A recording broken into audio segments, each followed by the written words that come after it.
Good afternoon, folks, and welcome to Itasca Water's Practical Water Wisdom series, during which we focus on issues related to water and ways to resolve those issues. I'm your host, Brian Whittemore. Today's episode is called Strategies for Recreational Watercraft Regulation. Itasca Waters is a nonprofit volunteer organization headquartered in the Itasca Waters region of Minnesota for the purpose of educating folks about the value of clean water for the environment and the economy. Itasca Waters has provided 15 years of protecting and promoting clean water in the region, brought in $3 million in grants and contributions, all of which went for water science and education, educated thousands of students and community members, and strengthened local conservation capacity. Please consider becoming a member of Itasca Waters by using the QR code on your screen or going to our website, itascawaters.org/donate, and using the guest login. Membership is quick, it's secure, and deductible, and only $35. We thank these partners for helping Itasca Waters offer our Water Wisdom series. Today, we have a panel of three people: Terra Bowling, Jeff Forrester, and Matt Miller, who will speak to us for about a half hour and then take your questions. To submit a brief question, just click on the Q&A button on the bottom of your screen and type it in. You can do that at any time during today's program, and we will read the questions on your behalf. Today's program is being recorded and will soon be available on our website at itascawaters.org. As we mentioned, the subject for today is strategies for recreational watercraft regulation, and our expert presenters are Terra Bowling, Jeff Forrester, and Matt Miller. Terra Bowling is Research Counsel at the National Sea Grant Law Center, where she is editor of the Sandbar, a quarterly publication reporting on legal issues affecting U.S. oceans and coasts. Terra is also editor of the Ocean and Coastal Case Alert, a monthly newsletter highlighting recent court decisions impacting ocean and coastal resource management. She provides legal research and outreach for the wider Sea Grant network on ocean, coastal, and natural resources legal issues. Jeff Forrester is the longtime executive director of the organization Minnesota Lakes and Rivers, where he has led efforts for more than 2 decades to protect Minnesota's lakes and rivers through citizen engagement and strong partnerships with policymakers. Jeff is a Hubert Humphrey Public Policy Fellow and Shannon Leadership Fellow, and is the author of Forest for the Trees: How Humans Shape the North Woods. He is also an Emmy-winning associate producer of Transplant, A Gift for Life. He lives in Minneapolis, but spends as much time as possible at family land on Lake Vermilion near the Boundary Waters. Matt Miller has served as a conservation officer for the Minnesota DNR Enforcement Division since 2007 and has a combined total of 24 years in law enforcement. As a CO, he spent 14 years on the division's previous Lake Superior Marine Unit and is now the Duluth area officer assigned to the statewide Marine Unit. His areas of focus include watercraft operation enforcement, education, ice rescue, sonar, and ROV work for drowning recoveries, and commercial charter enforcement on Minnesota's waters of Lake Superior. So, folks, the floor is all yours, and let's start with Jeff Forrester. Jeff? It's wonderful to be here, Brian, and everyone else. I'll have a few slides here. I'll share. So, making waves. This issue began to appear in my inbox really about 2017. A little bit about Minnesota Lakes and Rivers is we have over 300 Lake Association members, other organizations kind of spread across the state, and people are very much in touch with us. And I began to hear about wakeboard boats kind of early in the whole process. I wanted to kind of touch on a few different ideas here, kind of grouped into how we approach policymaking at Minnesota Lakes and Rivers. And really, it's about science, education, and then organizing a response based on the partners that we've developed in the first two phases. This is a framework that was developed through the Midwest Active Citizenship Initiative. And really, it's a way to define problems and organize responses to those problems through a public policy uh, metric in a way that it always is working towards social justice. So working towards the common good. But different people, different interests will define the common good differently, but there tends to be an area of overlap.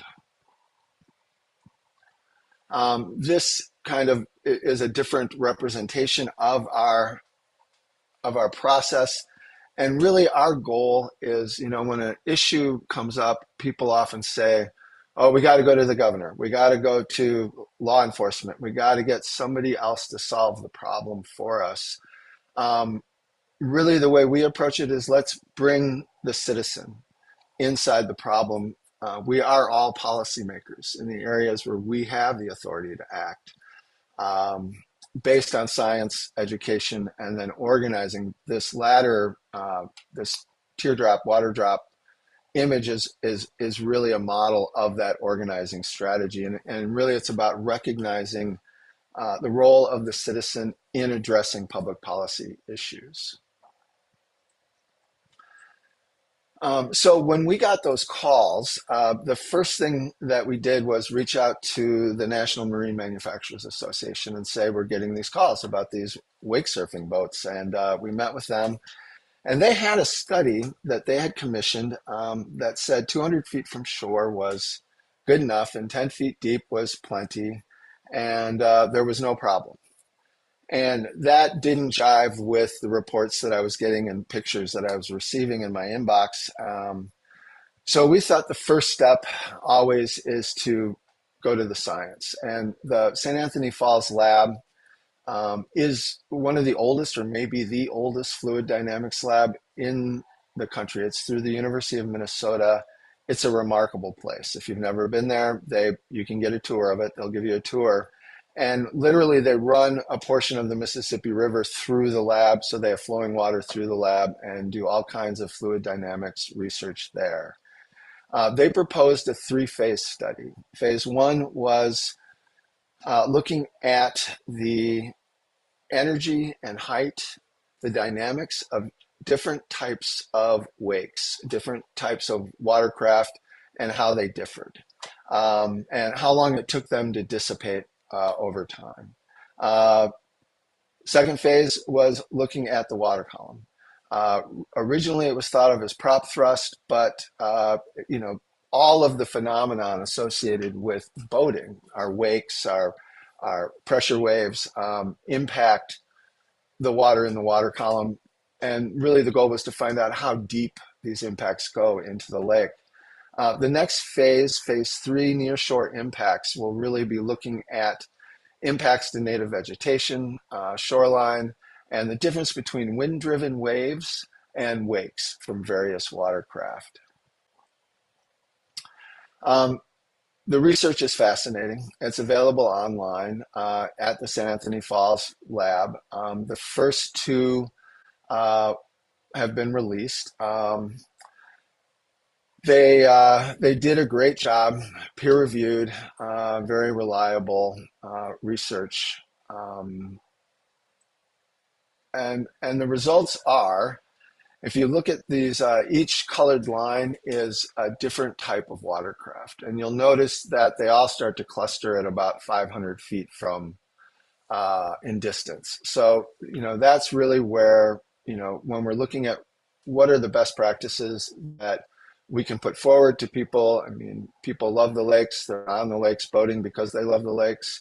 I don't think most people want to cause negative impacts to lakes. So what are the best practices that we can recommend? And this seems like it starts to group around 500 feet as a good distance from shore or other boaters.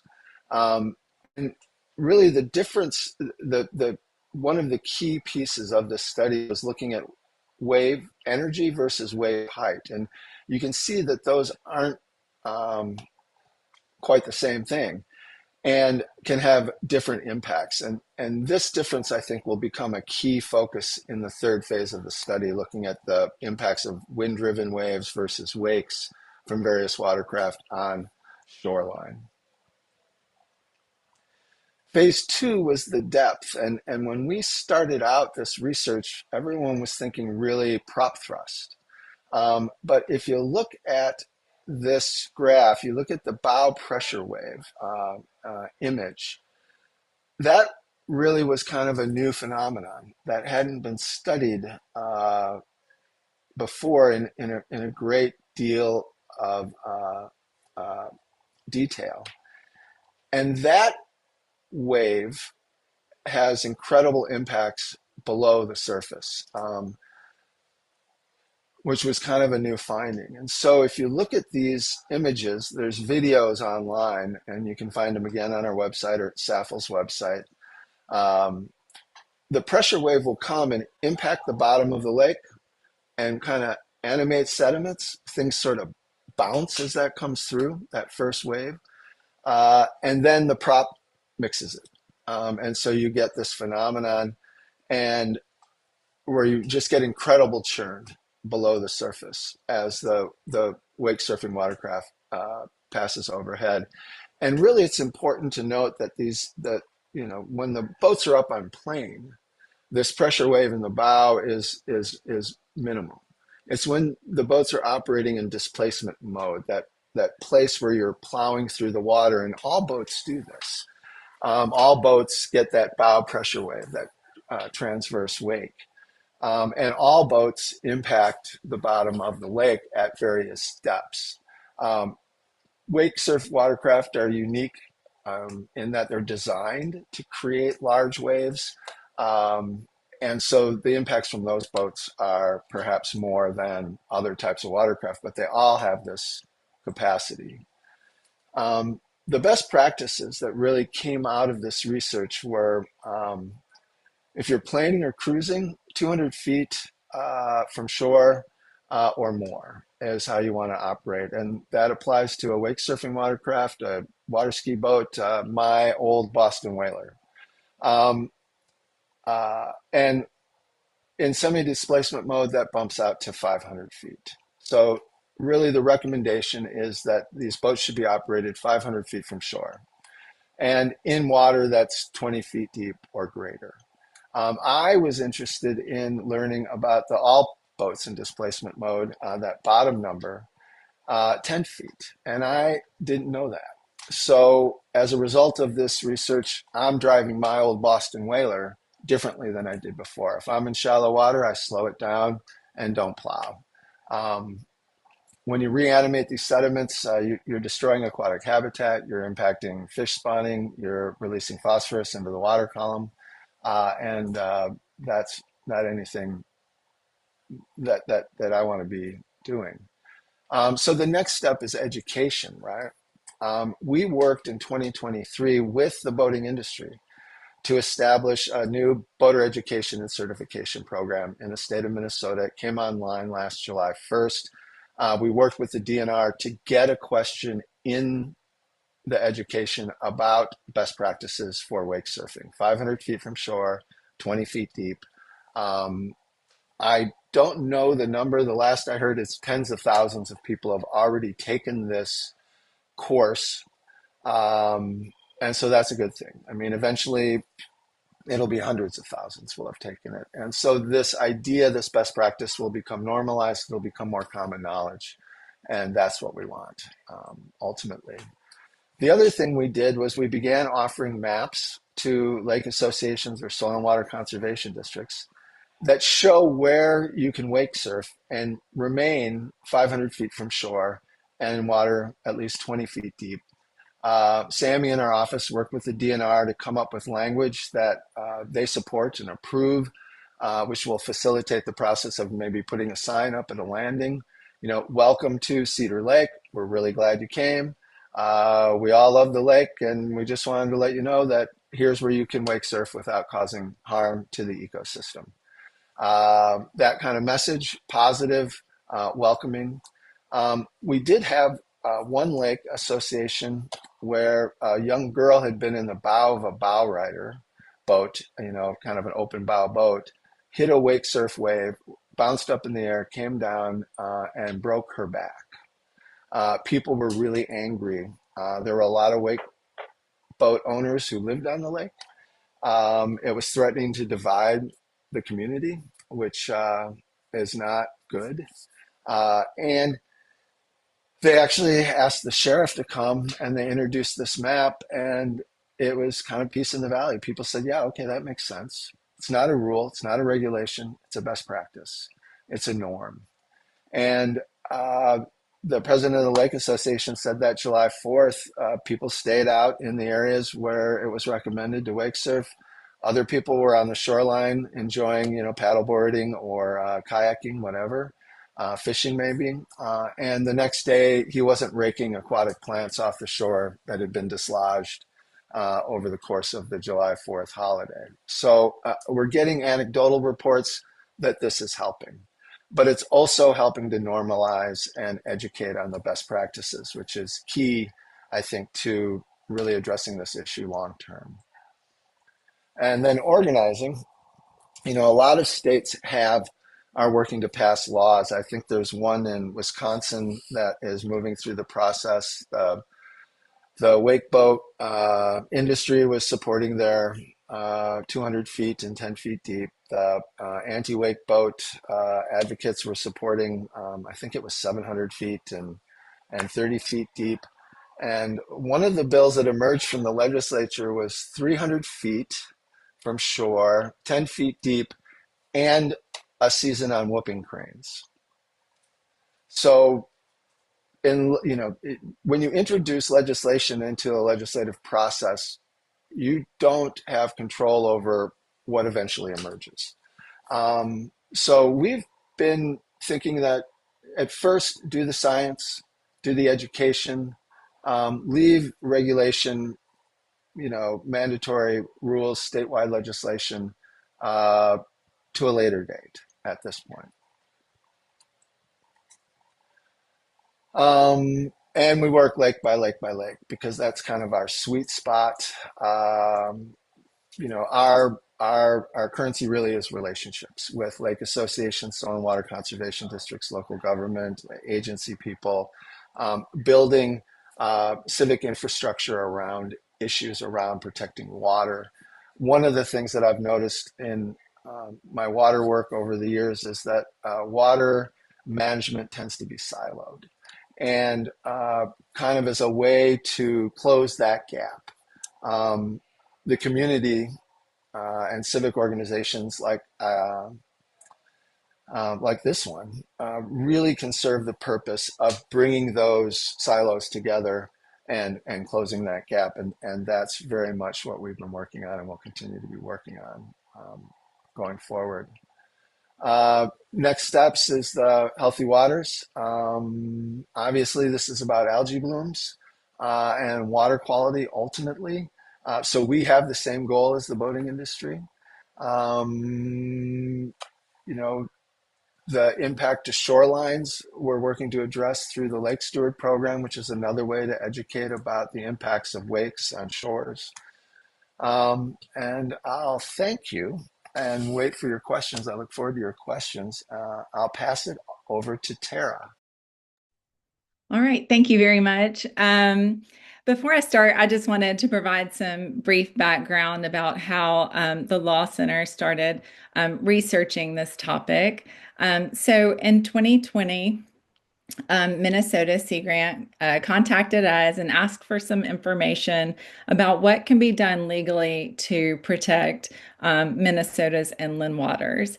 And so another attorney in our office did some research on that. And so I recently updated that, and today we're gonna look at all. So just a brief overview of the Law Center.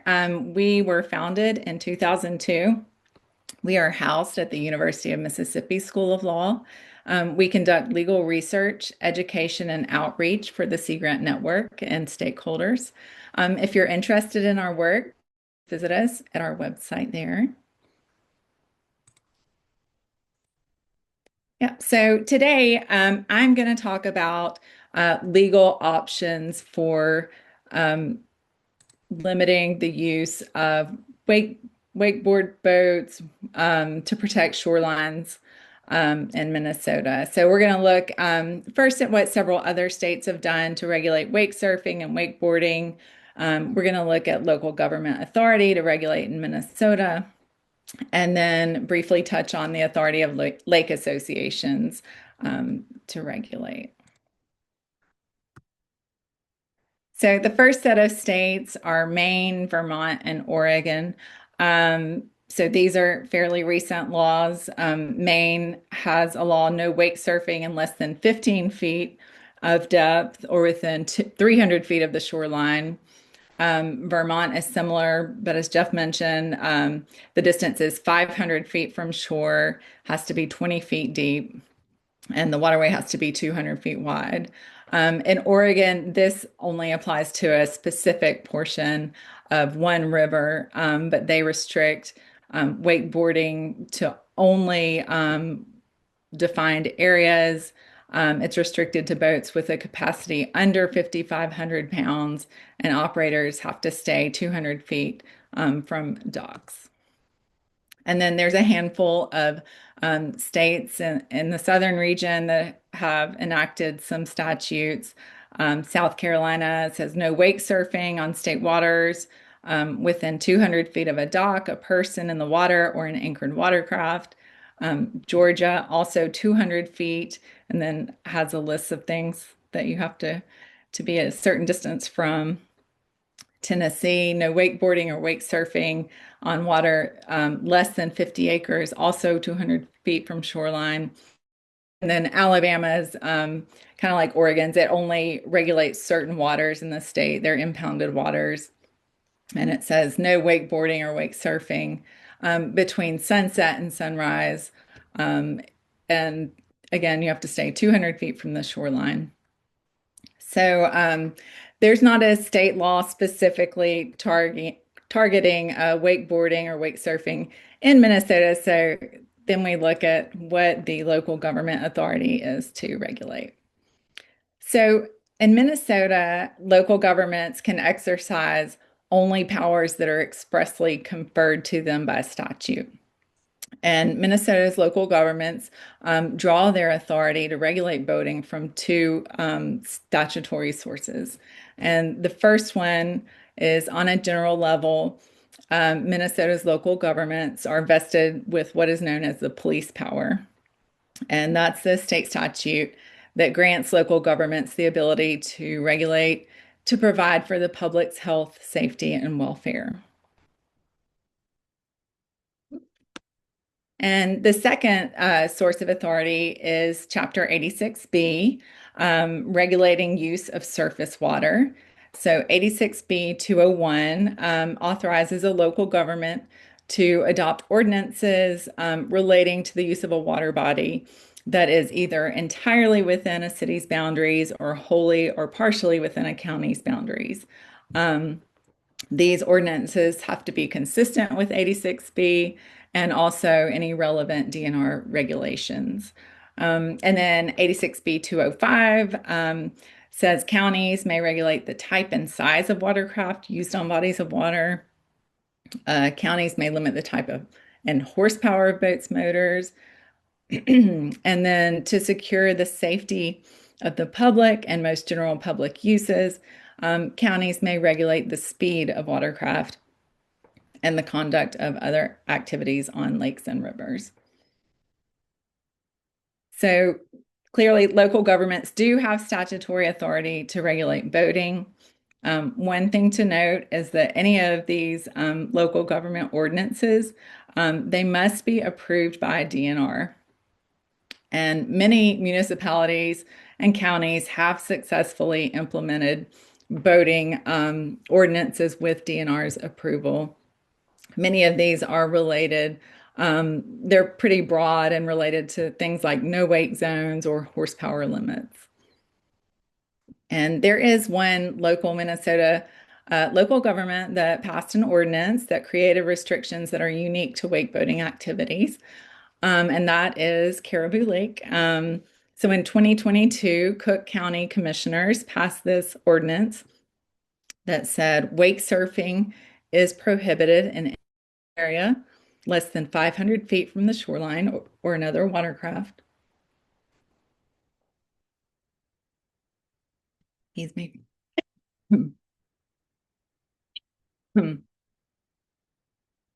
Excuse me. So if someone were to challenge a specific wakeboarding ordinance in court, these are a couple of arguments that might come up. They might say the ordinance is arbitrary and capricious or an equal protection violation. So to determine if this were true, a Minnesota court would just look at whether there's a rational relationship between the ordinance and the local government's authority to protect the public's health, safety, and welfare.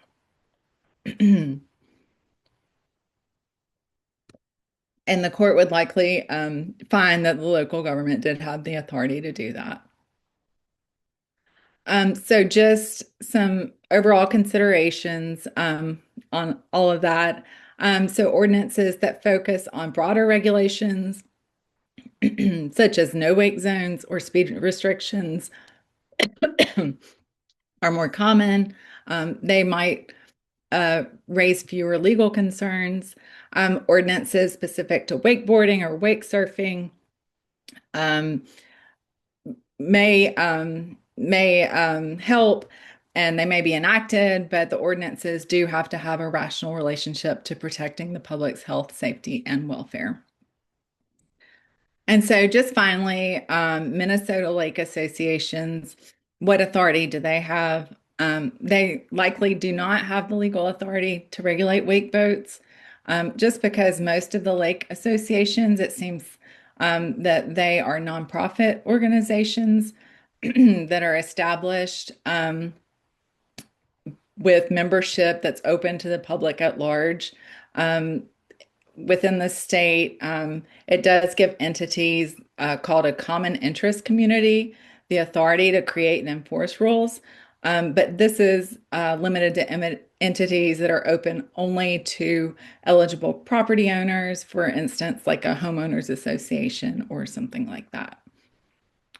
So that's all I have, and I will pass it over to Matt. But again, as introduced, my name is Matt Miller. I'm a conservation officer with the Minnesota Department of Natural Resources. I'm assigned to our Marine unit. I'm our Duluth area-based officer on that Marine unit.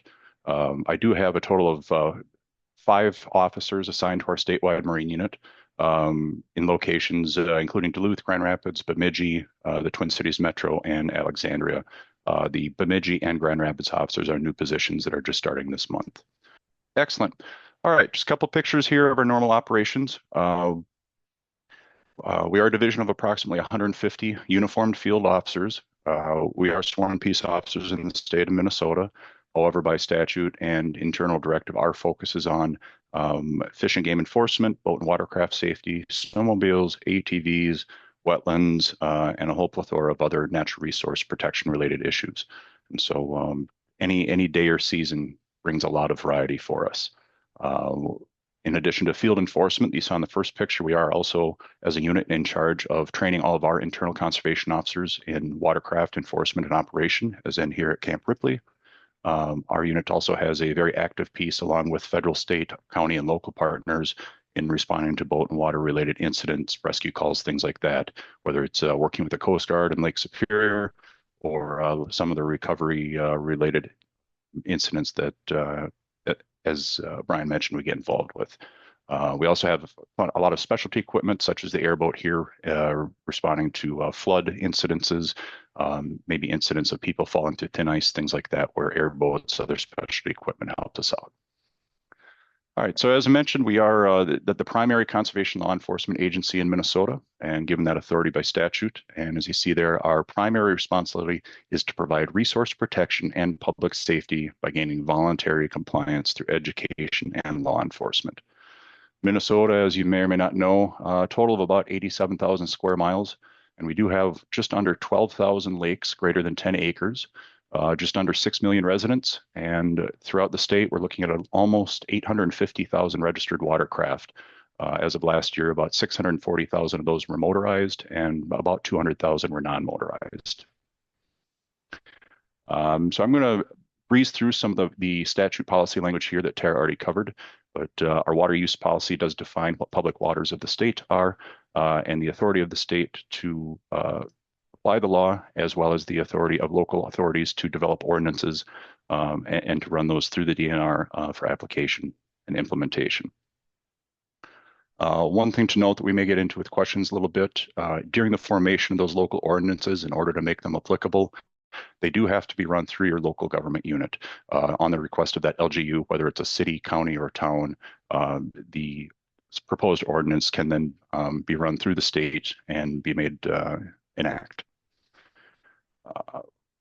So some of the topics that are listed out in both statute and state rule that can be addressed by local ordinance, as you see them listed here, can be relating to the type and size of watercraft, the type and horsepower of motors, the speed of a watercraft, time of use, area of use, and the conduct activities on the water where it's most necessary to secure the safety and security of the public. If you're looking for the currently enacted ordinances relating to watercraft around the state of Minnesota, best place to look is on the Minnesota DNR's website.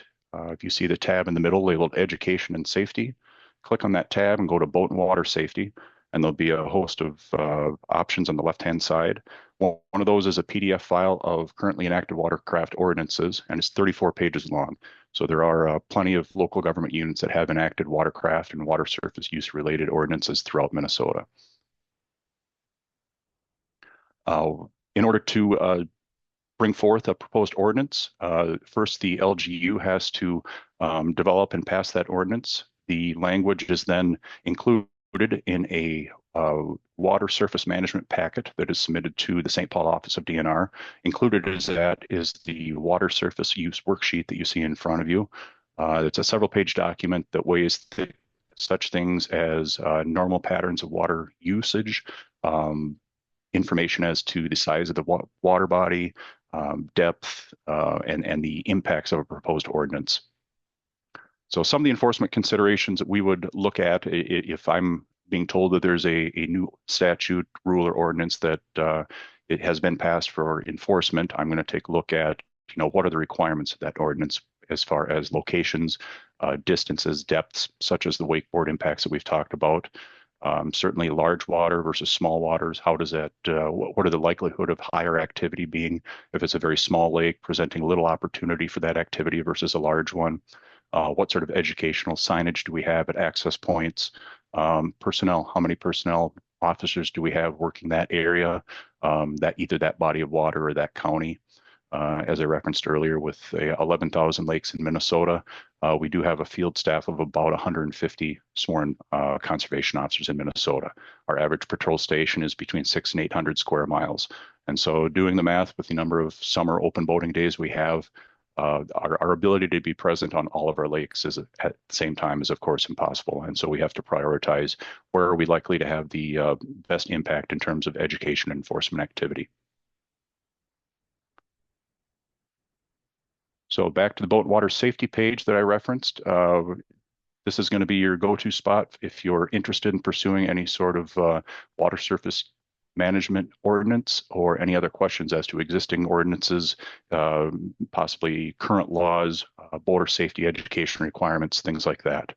And if you do have an association that's going to work with your LGU to propose an ordinance or work on one, your best contact is going to be our boating law administrator, and that is Captain Adam Block.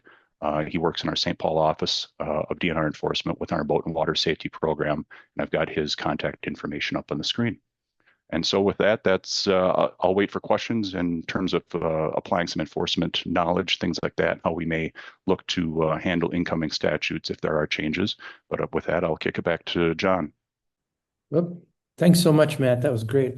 Everybody, thanks to everybody. And I get the chance to ask just maybe a question or two because we're running a little bit late here.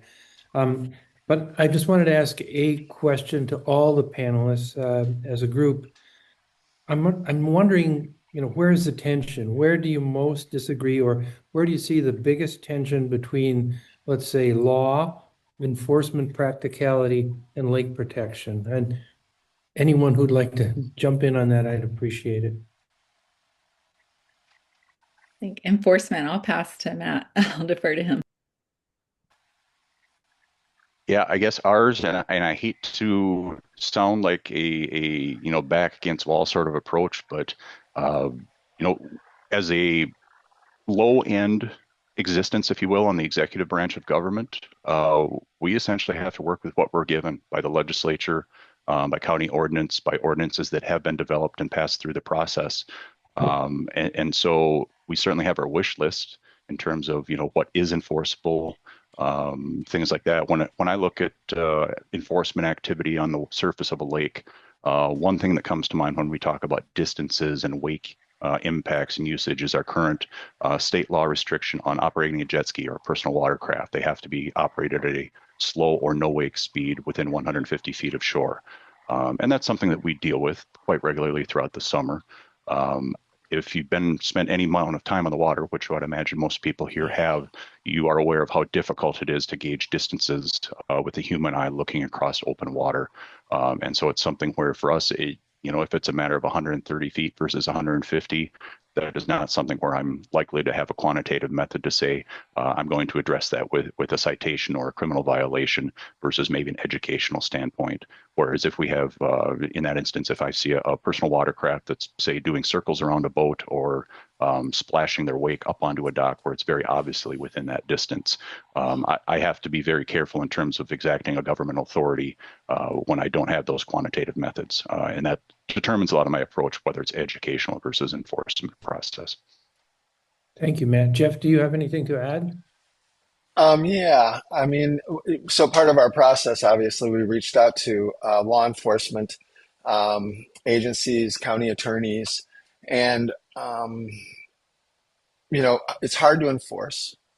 You say 20 feet deep. Well, what time of year? I mean, that changes. It can change a couple of inches on a given day. And you're trying to prosecute, let's say, $150 or even a $500 ticket against someone who's burning $100 in gas an hour. So what's the impact of so how do you improve the situation? Kind of from a cost benefit analysis, like passing a statewide regulation against strong opposition is a lot of lift. And the local ordinance is interesting, but that's also difficult because in a lot of areas, there's a lot of people that really love wake surfing. And what I've been told by the wake surfers is, it's something that old people can do with young children. And so they're very much engaged in this, and there's recreational benefits. So, you threaten to split communities, and you get the us versus them thing. And so regulation, I think, is tough. I mean, Caribou Lake was able to get their law passed, but there's never been a wakeboard boat on Caribou Lake. Nobody who lives on Caribou Lake owns a wake surfing watercraft. It's high up in the Laurentian Hills above Lake Superior, off the Gunflint Trail. It's very narrow, very shallow, wilderness lake. The culture up there is wilderness. You get down towards Brainerd, and it's recreation. It's a different culture, different place. It's not one size fits all. So with the regulation, that's always been kind of one of the barriers.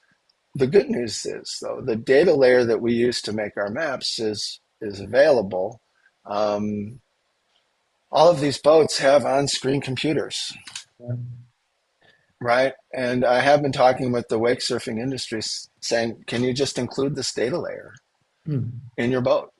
And then people will know where they are. And I think that could go a really long way, particularly if, like, a lot of boats, when you get too shallow, there's a warning horn that goes off. Well, could that be, you know, done for wake surfing watercraft? If you're in wake mode and you're less than 20 feet deep, the horn goes off. Yeah, great. So there's other ways to get at it that might be Hmm. more effective in the long term and build a better base of people that are interested in protecting water. Thanks so much, Jeff. That's great. Yeah. Actually, we're running a little late, and I'm looking at the counter on the questions pile up. So I am going to turn it over to Brian to open the Q&A session. Okay, thank you very much, John. And thank you guys for such a great presentation. This is super good information. Before we take your questions, let me suggest that if you're enjoying today's presentation, please consider becoming a member of Itasca Waters. You can just use the QR code on your screen or go to itascawaters.org/donate and use the guest login.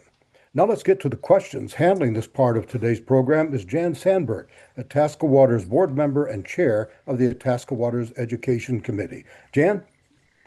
Thanks, Brian. Hello, and welcome to the Q&A section for today's program. Please submit your questions by clicking and using in writing the Q&A icon at the bottom of the screen. We will not use the chat function. I'm going to read the questions out loud. They're going to be answered by our panelists. We may combine some questions, and we probably won't get to all of them, seeing how many there are. But please feel free to email us at itascawaters.org after the program, and we'll try to get back to you. So let's begin the Q&A. The first question came in from John M. Is there any regulation that sets a required distance between a wake surfing boat and an anchored occupied boat? And I'm not sure who wants to take that. Why don't I jump in there, Jan, and start with that one? The responsibility for somebody's wake is something that I'd like to hear what Jeff had said about their education, because in Minnesota state statute, we have a general statute that is best summed up by a DNR education a program or tagline that started a few years ago that was own your wake. Essentially, the statute, and it is an enforceable law, statute says that essentially the operator is responsible for their wake, that it cannot be causing property damage or a public safety issue or presenting a danger to another person. But in turn, there's no quantitative distance or exact measurable unit in terms of how far a watercraft can be from anything else, except for that issue. The example I used earlier in my presentation about the personal watercraft, jet skis. They have a 150-foot rule, but as it applies to normal general watercraft or wake boats, no, there is no specific distance. Thank you. Makes sense to me.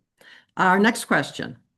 Oh, this is really long. Okay. How do the proposed state regulations evaluate whether river watersheds are suitable for wake surf boats, given that the typical width and depth conditions might not support low impact operation?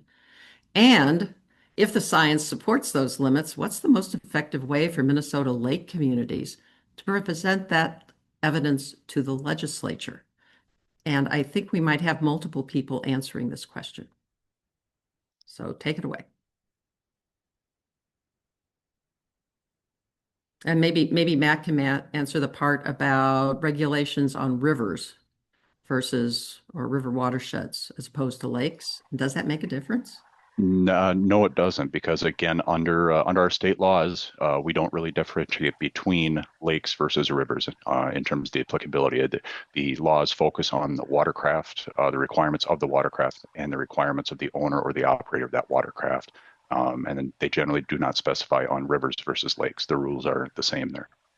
Okay, and then Jeff might have a comment on the second part of that question, maybe. Well, I don't think there's any rules that are different for rivers than lakes. There was a bill proposal last session by Senator John Hoffman that would have restricted, I believe, restricted wake surfing on parts of the St. Croix River, I believe. a section of it. But, that's kind of what Oregon did on the Willamette River. And it just pushed the wake surfing to a different part of the river. And then those people were unhappy. And so it kind of becomes like a ball of mercury on a river. You push it down in one spot and it pops up in another. So, Right. it's hard.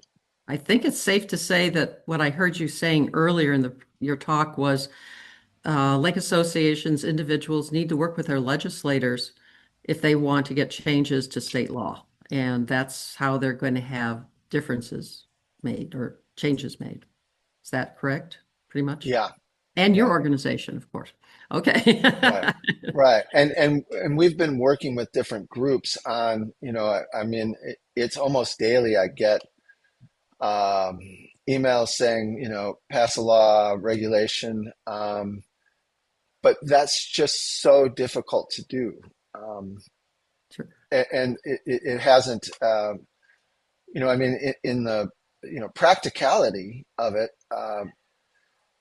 right now the Minnesota House is split even, 50-50. And there's a 1-seat majority for the Democrats in the Senate, and we've got a lame duck governor. Well, then we have So nothing's going to happen this year, right? So they're like the stars have to align, and you got to get all the partners in place, and people that are opposed to regulations will spend hundreds of thousands of dollars in the election cycle. We do have a political fund, but it's like 20 grand Okay. an election Well, cycle. So the realities of the situation make it very, very difficult to advance kind of a blanket regulation statewide that would, address this issue. Well, I'm going to jump to another question that's totally different because, this is an interesting one. Under Minnesota's 86B authorities, if a river runs through many municipalities, do all of those shoreline municipalities need to adopt consistent regulations for those rules to be legally enforceable? Oh dear, Matt and Tara, I'm afraid this one's for you. Whoever Yeah, that's good. I can start. I'm guessing I'm going to need Terra to fill in some holes. But I've never heard of this one before. Great. yes, because that ordinance that proposed change is going to come from the local unit of government, from the LGU, and by their statutory or their ordinance authority, that's only going to apply within their municipality or within their county. And so you would need, in my understanding, you'd have to have a unified effort by all the different government units along that section of river in order to have it apply across all of them. And the drawback being that you could end up with a patchwork of different regulations depending on which section of river or waterfront the city owns. Wow. Yeah. Thank you. That's right. Yeah. Tara, did you want to add? Oh, no, I was just going to agree. Yeah, it would be a real patchwork. And then I imagine enforcement would be a nightmare trying to decide where someone was. That sounds like it to me. Okay. One more question, maybe a couple more. What factors influence how the DNR prioritizes and carries out enforcement of water surface laws related to shoreline and dock impacts, especially in areas where landowners are adding riprap to manage ongoing erosion? So yes, and Matt? Yep. A lot of that is going to fall under our permitting process for any sort of work in public waters, whether it's impacting the shoreline, the cross section of the body of water. That is all handled through our waters division and in permitting process. On the enforcement side, if we see something happening in a local body of water, a river, a lake, stream, that looks to be some sort of work in that public waters basin, my first phone call or check is going to be with my local hydrologist through the waters division to ensure that there is a permit of some kind that was applied for and granted for that work. And so our only involvement with that was a permit issued or not? And then if work is begun without a permit, it's referred over to our hydrologists, and they have a process laid out for either approving or denying a permit, any remediation work or things like that relating to the project. Okay. If nobody else has anything else, I'm actually going to skip a question here because it definitely is from Karen L. in our audience. And this one's interesting. As a volunteer with the Minnesota DNR Loon Survey Program, what is the appropriate way to report situations where watercraft, including canoes, kayaks, personal watercraft, approach loon nests too closely, or where jet skis are towing tubes and they circle around and they pass the loons at close range and high speed. I'm afraid, Matt, you're on the floor again here. Thanks. I'm up. So as a state conservation officer, I'm dispatched by our Minnesota State Patrol dispatcher. It's the same person sitting at a console for both state troopers as well as conservation officers. Your best bet is just to contact your PSAP, your public safety access point, whether it's your local county 911 center. The most direct route for a conservation officer is going to be calling directly to a Minnesota State Patrol dispatch center. However, any of your county PSAPs can get you directly transferred to that State Patrol center. Certainly 911, if you feel it rises to a level of an emergency, can be used. And some counties even prefer everybody just call 911. They get location data, they get direct information from that cell phone call by dialing 911 versus a non-emergency number. And so I would say it's the same way you're going to report a possible impaired driver swerving down the road in front of you. Get a hold of your local 911 dispatch center, tell them you have information you need to get to a conservation officer. The DNR also maintains our TIP hotline, 1-800-652-9093. That number is available on our website, on the back of our regulation books, things like that. But ultimately, that information has to get to an officer. And unless you happen to know your local conservation officer to have their phone number, your local 911 or dispatch center is going to be the best route. Thank you. I do know Yes, that Jeff. on Gull Lake, Sheila Johnston was able to get buoys put out, telling people where loon nests were and asking them to slow down. And I mean, she's still doing it, so I think it had some impact, but that's a real concern. Now, I'm assuming that she would have had to have worked with the DNR to put buoys in the lake, correct? I think correct me if I'm wrong, Matt, but I think it's the sheriff's office, Oh, okay. the local sheriff's office that you Yes. would, Oh, yeah, you need to get the and buoy numbers from them, right? Yep, right. And one correct. of the property owners on the lake association, one of the residents who had a property near where the loon nest was, and it was at risk because it was in a channel, and so it was just getting a lot of traffic. Put a sign up on shore, and obviously they can do what they want on their property, so that didn't require a permit.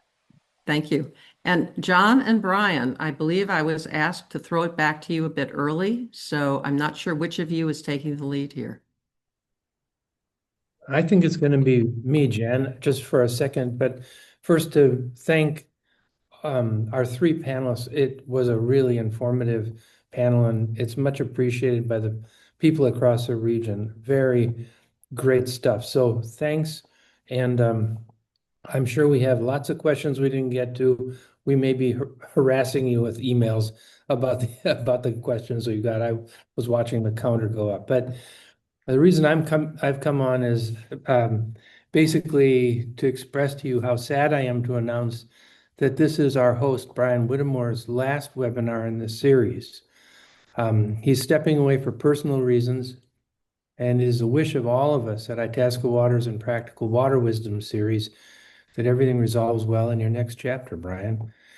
It's hard to imagine practical water wisdom without you. For more than 4 years, you've brought professionalism, steadiness, and genuine respect to every program.